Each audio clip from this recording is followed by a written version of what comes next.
20 जनवरी 2025 को माँ और बेटी कुंभ में स्नान करने के लिए प्रयागराज के लिए जाते हैं। दोस्तों 24 तारीख को वो वापसी आ जाते हैं। आने के बाद 2 दिन तक माँ बेटी एक साथ रहती हैं, लेकिन 2 दिन के बाद बेटी जो होती है अपनी माँ से कहती है कि मैं पॉलिटिकल रैली की वजह से मैं अपने कार्यक्रम में व्यस्त रहूंगी, यानी मैं नेताओं के साथ मेरी मीटिंग है और चुनाव का समय चल रहा है, इसलिए मैं व्यस्त रहूंगी। हो सकता है मेरा मोबाइल जो है वो स्विच ऑफ रहे। आपको किसी बात की टेंशन लेने की जरूरत नहीं है। और इस तरीके से माँ बेटी से अलग हो जाती है।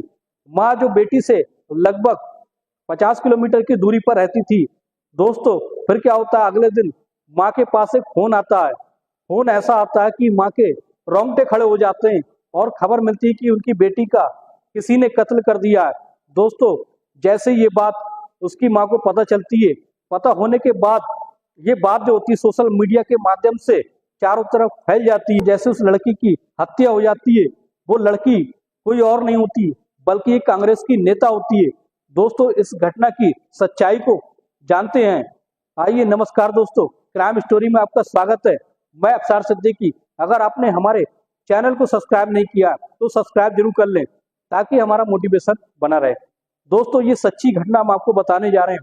ये रोहतक हरियाणा की है। दोस्तों 1 मार्च 2025 को हरियाणा के थाना सांपला के बस स्टैंड के पास एक अज्ञात बैग बरामद होता है। अज्ञात बैग झाड़ियों के पास पड़ा होता है। दोस्तों वहां के सारे लोग, आसपास के लोग जो होते हैं, बस स्टैंड से गुजर रहे होते हैं और बार बार उनकी नजर जो होती है उस बैग पर जा रही होती है कि आखिर उस लावारिस बैग में है क्या। दोस्तों सभी तरह के लोग उस बैग को देख रहे थे, लेकिन किसी की हिम्मत नहीं हो रही थी कि उसको खोलने की या छानबीन करने की। दोस्तों फिर क्या होता है, कुछ देर के बाद भीड़ इकट्ठा हो जाती है। इकट्ठा होने के बाद लोगों को ये डर लगने लगा था कि हो सकता है कि इसमें कुछ आपत्तिजनक सामान हो, इसलिए वो पुलिस को फोन करते हैं। पुलिस के साथ साथ बड़ी बड़ी टीमें मौके वारदात पर वहां पर पहुंचती हैं। दोस्तों पहुंचने के बाद जैसे ही उस बैग को खोला जाता है, खोलने के बाद दोस्तों पुलिस के रोंगटे खड़े हो जाते हैं। देख के पुलिस वाले हैरान हो जाते हैं कि एक लड़की की लाश बैग के अंदर बरामद होती है की उम्र लगभग 22 साल की होती है और उस लड़की के गले में दुपट्टा होता है और उसके चोटों के निशान होते हैं। जगह जगह पर चोटों के निशान होते हैं। था कि उस लड़की को किसी ने बुरी तरीके से मार पिटाई की है, उसके बाद उसकी गला दबाकर हत्या कर दी है। पुलिस जो होती है उसको पहचानने की कोशिश करती है कि आखिर ये लड़की है कौन। दोस्तों फिर वो फोटो उसकी खींचकर सोशल मीडिया पर वायरल कर दी जाती है। दोस्तों जब जैसे सोशल मीडिया पर उस लड़की की फोटो देखी जाती है तो हरियाणा के जो कांग्रेस के नेता होते हैं दोस्तों उस लड़की को पहचान लेते हैं। तो कांग्रेस की नेता हिमानी नरवाल होती है और ये अभी अभी नहीं पॉलिटिक्स में आई होती है।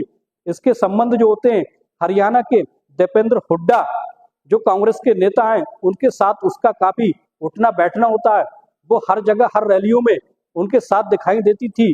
दोस्तों इसी के दौरान साल 2023 में भारत जोड़ो यात्रा जो राहुल गांधी ने निकाली थी उनके साथ भी राहुल गांधी के साथ भी उस लड़की ने काफी समय तक यात्रा की थी। और इसी दौरान वो लड़की इतनी ज्यादा फेमस हो चुकी थी, उसकी छवि जो होती है इतनी ज्यादा अच्छी हो गई थी उसकी छवि कि लोग उसे काफी पसंद करने लगे थे। और उसका सपना यही था कि वो पॉलिटिक्स में आकर कोई अच्छा नेता बन सके और वो कांग्रेस की सपोर्ट में थी। और इसी तरीके से पुलिस के ऊपर काफी प्रेशर पड़ने लगता है। पुलिस के जो आला अधिकारी होते हैं, डीआईजी, आईजी, डीआईजी, सारे लोग मिलकर घटनाक्रम की छानबीन करने लगते हैं, जांच पड़ताल करने लगते हैं। पुलिस बड़ी हैरत में पड़ जाती है और सोचने लगती है और जगह जगह सीसीटीवी कैमरों को खंगालने लगती है। जो बस स्टैंड के पास सीसीटीवी कैमरे थे वहां पर खंगालने लगती है। लेकिन ये समझ में नहीं आता है कि आखिर इतनी भीड़ भाड़ वाली जगह में एक बैग को कोई छोड़कर चला जाता है, किसी ने क्यों नहीं देखा उसको। बातचीत होने लगती है उसकी माँ सविता नरवाल से। सविता जो पूरी जानकारी देती है अब कहती है कि साल 2011 में उनके एक लड़के की हत्या कर दी गई थी। इसी के डर से वो हरियाणा के रोहतक को छोड़कर दिल्ली में रहने लगी थी। मानी नरवाल थी जो वो रोहतक के विजयनगर में रहने लगी थी और इसी के दौरान वो अपनी माँ से कभी कभी मिल लिया करती थी। लेकिन वो ये बात अपनी बेटी से कहती है। लेकिन उनकी बेटी हिमानी नरवाल वो अपनी नानी के यहाँ यानी रोहतक विजयनगर में रुक जाती है और अपनी नानी के साथ रहने लगी थी। लेकिन कुछ साल के बाद उसकी नानी की मौत हो जाती है।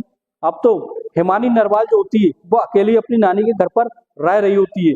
दोस्तों, जैसे ही वो कुंभ में स्नान करने के लिए माँ बेटी जाते हैं, जैसे ही वापस आते हैं 2-3 दिन तक तो माँ बेटी एक साथ विजयनगर में रहते हैं।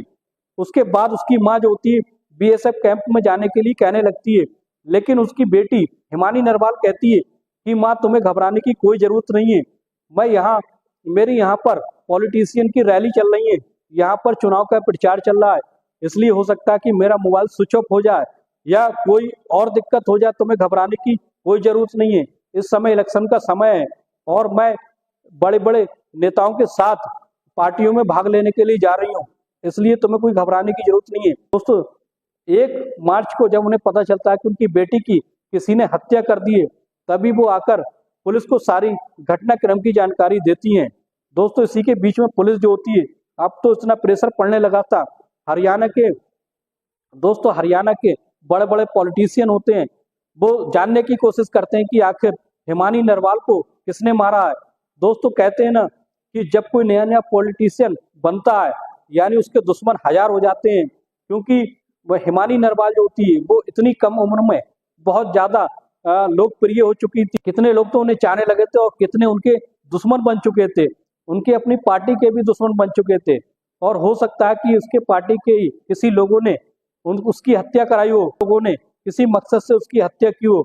लेकिन दोस्तों, इसी घटनाक्रम को जानने के लिए पुलिस जो है अभी तक लगी हुई है। लेकिन मार्च 2025 को रविवार के शाम के समय में एक संदिग्ध आदमी को गिरफ्तार किया गया है और उससे पूछताछ में लगी हुई है। पुलिस को यही लगता है कि वो ही अपराधी है और उसके जरिए पूछताछ करके इस घटनाक्रम का खुलासा किया जाएगा।